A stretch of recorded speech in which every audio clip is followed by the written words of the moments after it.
vamos a hacer el taller de endocrinología. Vamos a resolver unas preguntas sobre endocrino.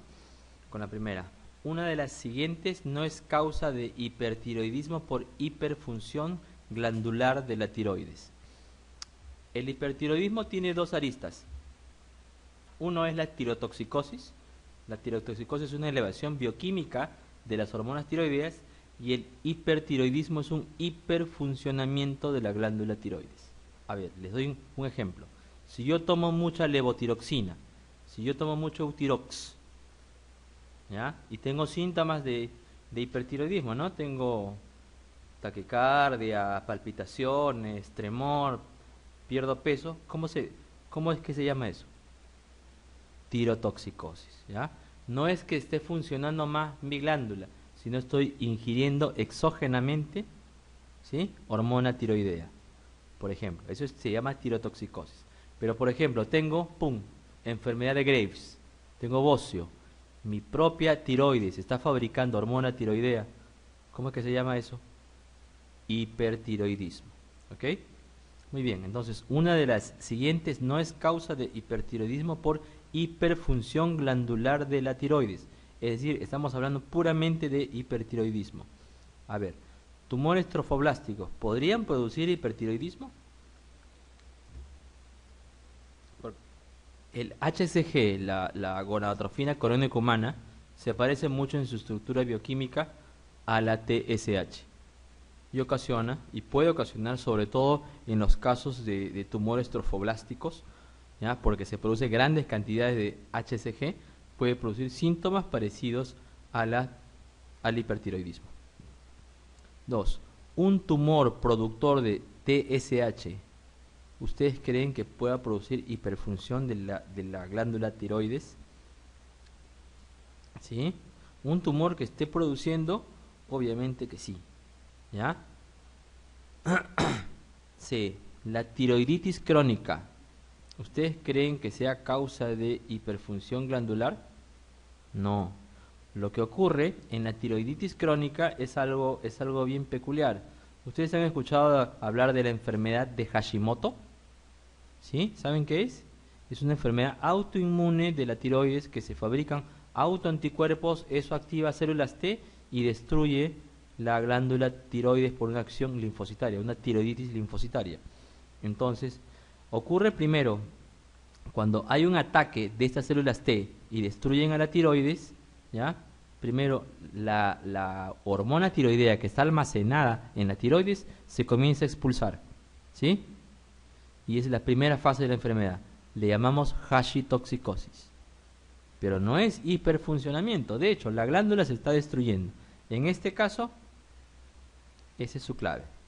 Enfermedad de Graves es obviamente la causa más común de hipertiroidismo, ¿sí? Por producción, hiperproducción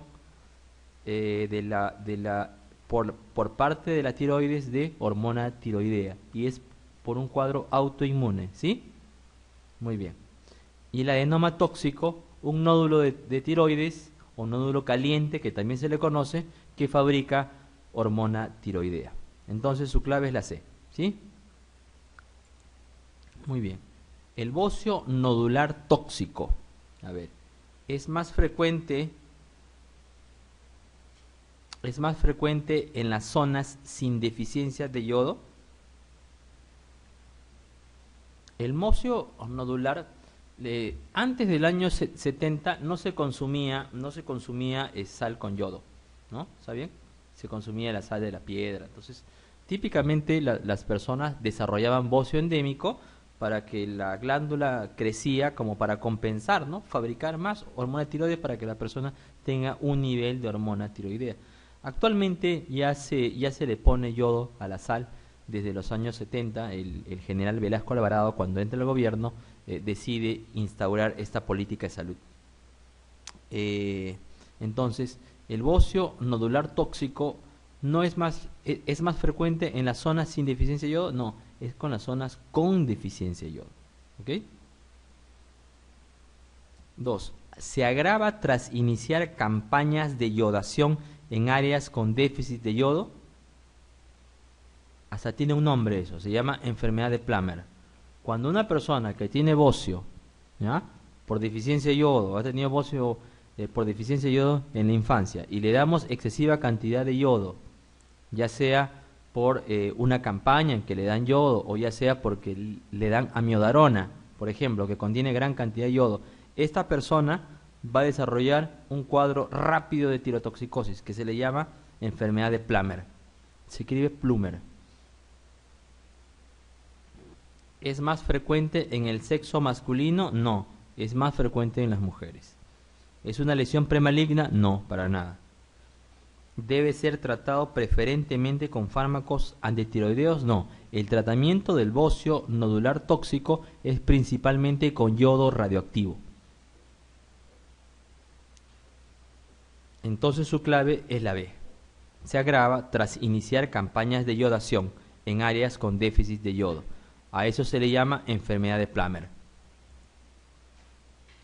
En relación con la enfermedad de Addison, indique la respuesta correcta. La enfermedad de Addison de etiología autoinmune se asocia sistemáticamente a anemia perniciosa. ¿Es correcto? No es correcto, ¿ya? Las enfermedades autoinmunes se asocian una con otra, ¿no? El hipotiroidismo autoinmune se relaciona con la enfermedad de Addison, que es una enfermedad autoinmune. También se relaciona con anemia perniciosa, se relaciona con enfermedad de Graves, que es otra enfermedad autoinmune, se relaciona con enfermedad celíaca, con varias enfermedades autoinmunes, pero no necesariamente con anemia perniciosa. La tuberculosis produce en sus fases, en sus etapas tardías, agrandamiento de las glándulas adrenales. No, puede producir en cualquier momento. La tuberculosis es una enfermedad que puede inventar cualquier tipo de cuadro. ¿La hemorragia adrenal bilateral es una causa excepcional de la enfermedad de Addison? Sí, eso es correcto, ¿ya? La hemorragia adrenal bilateral es un cuadro que vemos en los cuadros de VIH crónico, de VIH severos, en los cuadros de SIDA. ¿La presencia de calcificaciones en las glándulas suprarrenales es sugestivo de tuberculosis? No. ¿La enfermedad de Addison por metástasis en las glándulas suprarrenales es una enfermedad frecuente? No, es extremadamente rara. La causa principal de enfermedad de Addison es la enfermedad autoinmune, igual que en la tiroides, producción de autoanticuerpos que estimulan a las células T para que hagan un daño linfocitario en la glándula suprarrenal. Su clave es la C.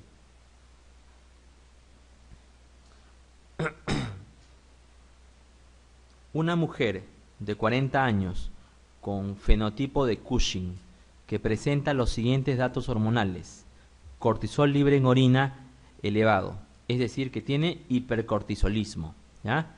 ACTH plasmática elevada, el pico superior debe ser 60 y lo tienen 100. Supresión con 5 miligramos de dexametasona, el cortisol sale elevado, es decir, uno le da un corticoide a la persona que está fabricando mucho corticoide, ¿sí?, que está fabricando mucho cortisol y no se suprime, entonces a eso se le llama que digamos que su organismo está rebelde, entre comillas, que está fabricando demasiada cantidad de corticosteroides. Cateterismo de senos petrosos cociente de seno petroso con el de sangre periférica en ACTH igual a 3.5. ¿Cuál es el diagnóstico? ¿Saben qué es el cateterismo de senos petrosos? Ya, la hipófisis se encuentra en la silla turca. Por los costados de la silla turca están los senos cavernosos, ¿no? Y por detrás de ellos están los senos petrosos. Entonces, una forma es cateterizar estos senos petrosos y extraer unas muestras de sangre minuto a minuto, ¿ya? Y medimos ahí el ACTH. Porque la enfermedad de Cushing es una hiperproducción, es un aumento en la producción de ACTH por parte de la hipófisis. Ahora, queremos ver si esa producción es más alta en la hipófisis o, digamos, en la glándula suprarrenal o en algún tumor que esté produciendo ACTH. En este caso es superior cuando es más de 2. Si les preguntan, ante la pregunta, ¿cuál debe ser el cociente ACTH del seno petroso sobre la sangre periférica? debe ser máximo 2. Debe ser por lo menos el doble. Si esa diferencia es mucho más grande, es que nuestra glándula hipófisis está fabricando mucho más cantidad de ACTH. Y esa enfermedad se le llama enfermedad de Cushing. Ahora, las claves son A. Síndrome de Cushing por ACTH ectópico, no, porque tendríamos nuestro cateterismo disminuido, ¿sí? Porque en la sangre periférica estaría más elevada. B. Síndrome de Cushing por CRH ectópico, tampoco. C. Microadenoma hipofisiario productor de ACTH, esa es su clave. D. Adenoma suprarrenal hiperfuncionante, no, eso está fabricando cortisol. ¿Ya? En la glándula suprarrenal fabricamos cortisol. Síndrome de Nelson. El síndrome de Nelson es otra cosa, es una complicación del tratamiento de la enfermedad de Cushing. 5. En el síndrome del ovario poliquístico se dan trastornos menstruales que están asociados a... El síndrome del ovario poliquístico se caracteriza por 3 cosas, ¿se acuerdan? Uno es anovulación, que se caracteriza por oligomenorrea o amenorrea. Se caracteriza por hiperandrogenismo, ¿sí? ¿Sí? Hiperandrogenismo, ya sea clínico o bioquímico. Y lo otro es resistencia a la insulina. Esas son las principales asociaciones de este problema. Perdón. Entonces, en el síndrome del ovario poliquístico, los trastornos menstruales están asociados a el hiperandrogenismo, ¿ya? No se olviden. Y el hiperandrogenismo está asociado a obesidad y resistencia a la insulina. Hipotiroidismo no es, tiroiditis autoinmune es lo mismo, hiperfunción suprarrenal tampoco es, anemia ferropénica tampoco es. Su respuesta es la B. ¿Ok? Por eso es que en el ovario poliquístico damos el tratamiento también con metformina, que es una forma de mejorar la resistencia a la insulina a nivel del ovario. ¿Cuál de las siguientes alteraciones no se dan en el síndrome de von Hippel-Lindau? El síndrome de von Hippel-Lindau es una asociación de malformaciones venosas, arteriovenosas, ¿ya? Por ejemplo, se caracteriza por hemangioblastomas en el sistema nervioso central, se caracteriza por carcinoma renal, se caracteriza también por feocromocitoma. ¿Qué hay con el hipotiroidismo? En el síndrome de von Hippel-Lindau, los hemangioblastomas, los hemangioblastomas que se pueden producir en el hígado hacen que la hormona T4 se convierta en una hormona T3 inactiva, que le llamamos T3 reversa. Y eso nos puede producir cuadros de hipotiroidismo. Es una entidad extremadamente rara, pero lo puede hacer. Lo que no ocasiona son quistes hepáticos y renales. Los quistes hepáticos y renales tienen un síndrome que se llama poliquistosis hepato-renal. ¿Ok? Su clave es la B. ¿Cuál es la definición de intolerancia a la glucosa o tolerancia alterada a la glucosa? ¿Saben? Ese es fácil. Ya. Otra vez, no te preocupes. La hormona tiroidea es el T4. Principalmente la tiroides fabrica T4. Y la forma activa, realmente la forma activa es el T3. Es 80 veces más potente que el T4. ¿Ya? Pero el T3 son 2 tipos de T3. La T3 y la T3 reversa o inversa. La T3 reversa o inversa no tiene función. Entonces, los hemangioblastomas hepáticos que ocurren en el von Hippel-Lindau convierten el T4 en T3 reversa. Entonces, hay como una ausencia de T3, que es la hormona realmente activa. ¿Sí? Ese es el motivo por el cual podemos tener hipotiroidismo en el von Hippel-Lindau. Obviamente es una entidad extremadamente rara. Muy bien, para continuar. Este es fácil. ¿Cuál es la definición de intolerancia a la glucosa o tolerancia alterada a la glucosa? La glucosa normal es entre 100 y 100, hasta 100, ¿no? 70 y 100, según la ADA actualmente, según la Asociación Americana de Diabetes. La IDF aún dice que es 110. Ahí hay mucha controversia. Pero lo que sí es claro es que la tolerancia a la glucosa, o sea, 2 horas después de haber tomado una bebida dulce que contiene 75 gramos de glucosa anhidra, debe ser no mayor de 140, ¿sí? Hasta 140. Si es mayor a 200 se le llama diabetes. Entonces, el espacio que hay entre 140 y 199 se le llama intolerancia a la glucosa o tolerancia a la glucosa alterada. Su respuesta es la D. ¿Cómo se llama cuando tenemos glucosa en ayunas entre 110 y 125? Porque más de 126 se le llama diabetes. ¿Cómo se llama cuando tenemos glucosa en ayunas entre 110 y 125? Glucosa en ayunas alterada. ¿Sí? Ambos son cuadros de prediabetes. Aunque la Asociación Americana de Diabetes dice que no se le debe llamar diabetes, sino riesgo incrementado de diabetes. Con respecto a la neuropatía diabética, una de estas afirmaciones es falsa, es incorrecta. ¿Ya? En los cuadros de neuropatía por diabetes tenemos cuadros de polineuropatía y tenemos cuadros de mononeuropatías. ¿Sí? La mononeuropatía craneal más frecuente es la afectación del séptimo par. ¿Es correcto? Es correcto. En la afectación del tercer par craneal o motor ocular común, se suele conservar la motilidad pupilar. Si tenemos compromiso por cualquier enfermedad del tercer par craneal, normalmente la pupila no se dilata. Tenemos una pupila arreactiva, se le llama eso. ¿Ya? Entonces, esto no es correcto. En la afectación del tercer par se suele conservar la motilidad pupilar. No, eso es falso. Una afectación frecuente es la presencia del síndrome del túnel del carpo. De hecho, una de las causas del túnel carpiano es la diabetes. El componente sensitivo es el más frecuentemente afectado en la polineuropatía por diabetes.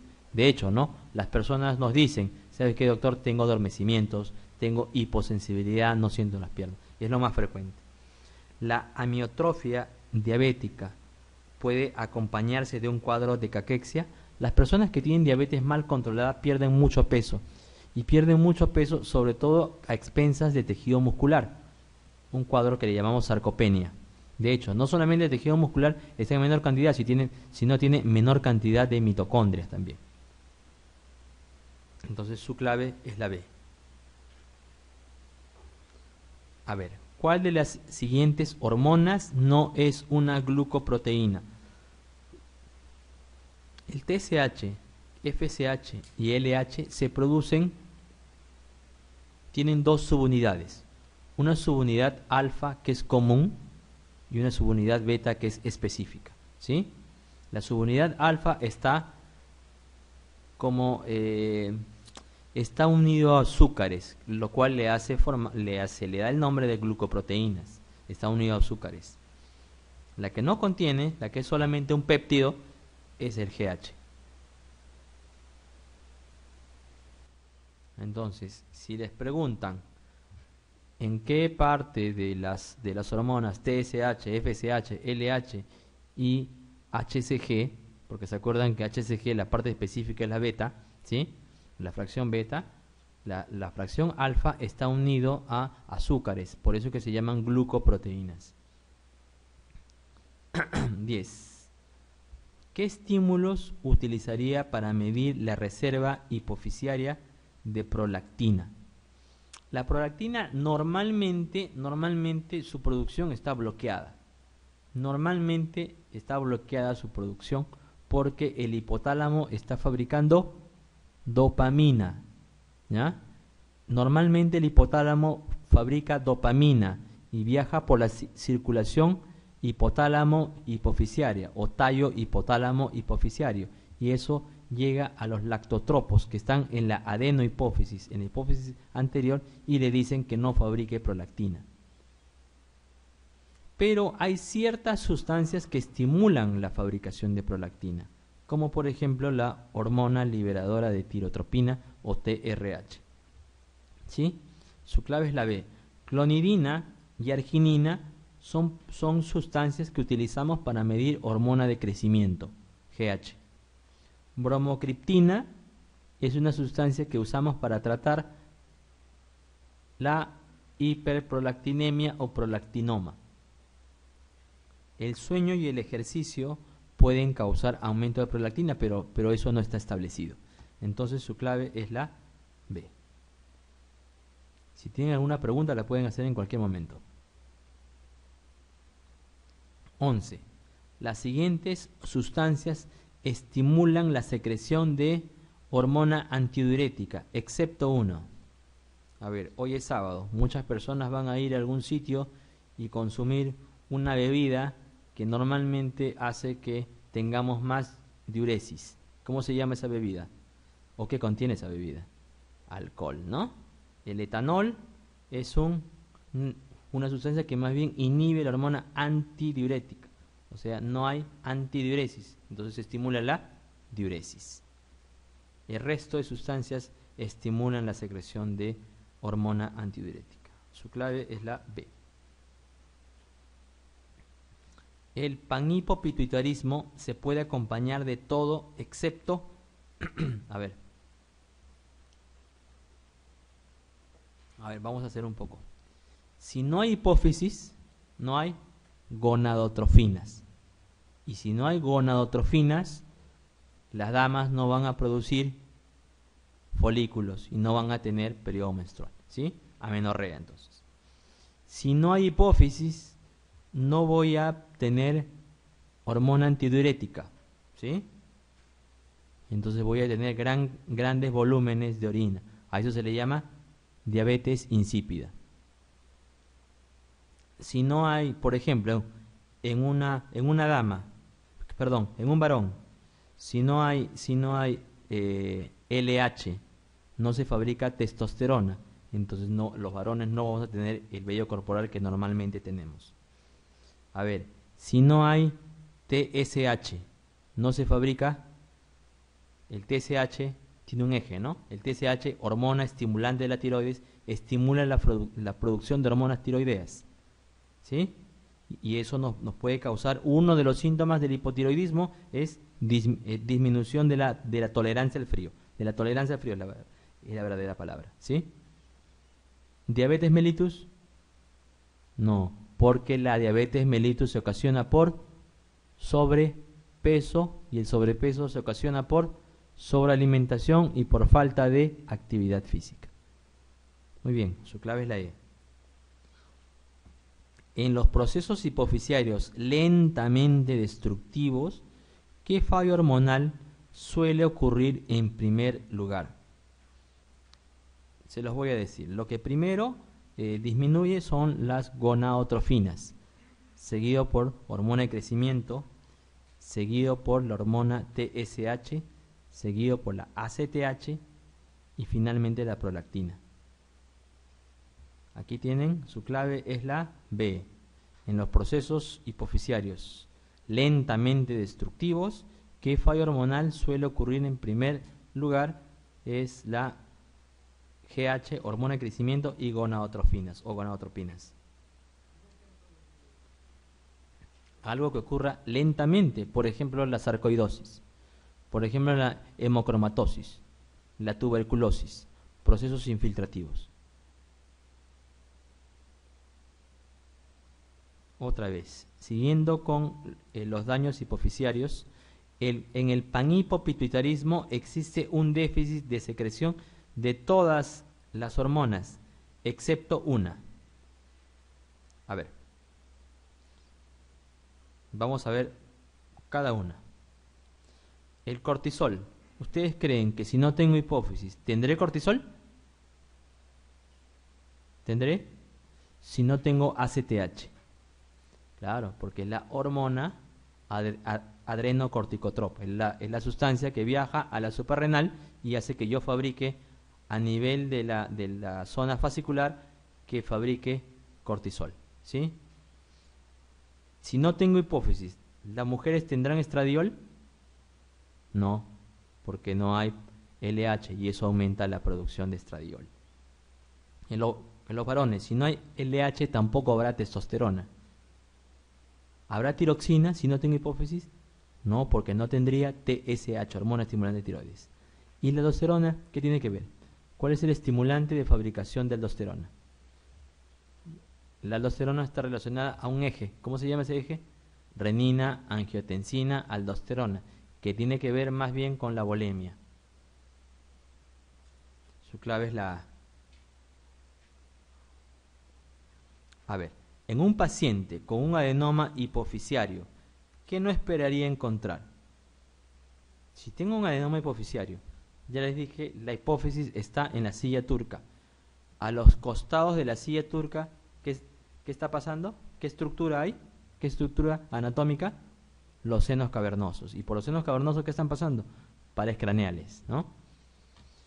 Entonces, y por delante de la hipófisis, ¿qué tengo? El quiasma óptico. Muy bien. Típicamente, en los adenomas hipofisiarios grandes, en los macroadenomas, tenemos hemianopsia bitemporal. ¿Sí? Eso sí puedo encontrar. Si hay un crecimiento lateral, voy a tener afectación de estos pares craneales que normalmente pasan por el seno cavernoso. Cefalea, porque puede haber casos de hidrocefalia obstructiva.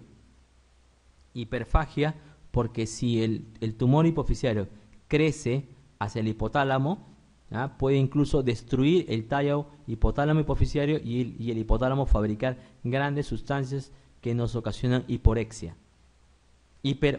perdón. Crisis parciales complejas, casi no ocurre. Su clave es la E.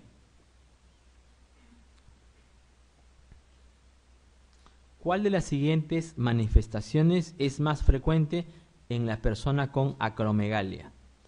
¿La acromegalia puede producir galactorrea? La acromegalia es un tumor que fabrica hormona de crecimiento, ¿sí? Fabrica hormona de crecimiento, ¿ya? Pero embriológicamente provienen de un precursor que se llama somatolactotropos.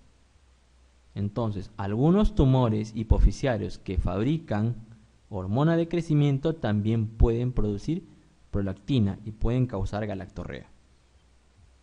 Muy bien. Disminución de la libido. ¿Ustedes creen que una persona acromegalia pueda tener disminución de la libido e impotencia? ¿Cuándo un varón tiene disminución de la libido e impotencia? Ambos casos. Cuando nos falta testosterona, ¿ya? Y la testosterona se fabrica por acción de la LH a nivel de los testículos, ¿sí? ¿Ya? Cuando una de las causas de hipopituitarismo es un crecimiento, una tumoración, un adenoma hipofisiario, ¿ya? Si los tumores de acromegalia normalmente son macroadenomas, crece el macroadenoma y puede ir aplastando, digamos, o desplazando a las células que fabrican gonadotrofinas, y eso puede provocar disminución de testosterona. SED. ¿Podría ocasionar SED? ¿En qué cuadro vemos SED excesiva? En la diabetes insípida y también en la diabetes común y corriente. La acromegalia está asociada a diabetes mellitus y también está asociada a diabetes insípida, por ese mismo mecanismo que le estoy hablando, por un desplazamiento. Ese crecimiento aplasta, entre comillas, ¿ya? Es un cuadro es invasivo, aplasta las células que están almacenando hormona antidiurética.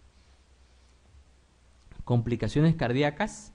Normalmente los pacientes que tienen acromegalia tienen un crecimiento del corazón, tienen hipertensión, tienen diabetes y tienen un crecimiento de las cavidades cardíacas, y eso los puede llevar a complicaciones cardíacas, ¿ya? Pero digamos que eso no es lo más frecuente. Están hablando de lo más frecuente, ya que la acromegalia normalmente es producida por un macroadenoma hipofisiario y eso nos causa cefaleas. Acá nos están, todas son manifestaciones, como estamos viendo, pero la más frecuente es la cefalea. ¿Ok? Esto, digamos, es un poquito más específico. ¿Ya? En la acromegalia hay un aumento en la absorción de fósforo en el intestino y nos va a llevar a hiperfosfatemia. El mecanismo no se conoce bien, pero normalmente la hormona de crecimiento aumenta la absorción de fósforo en el intestino.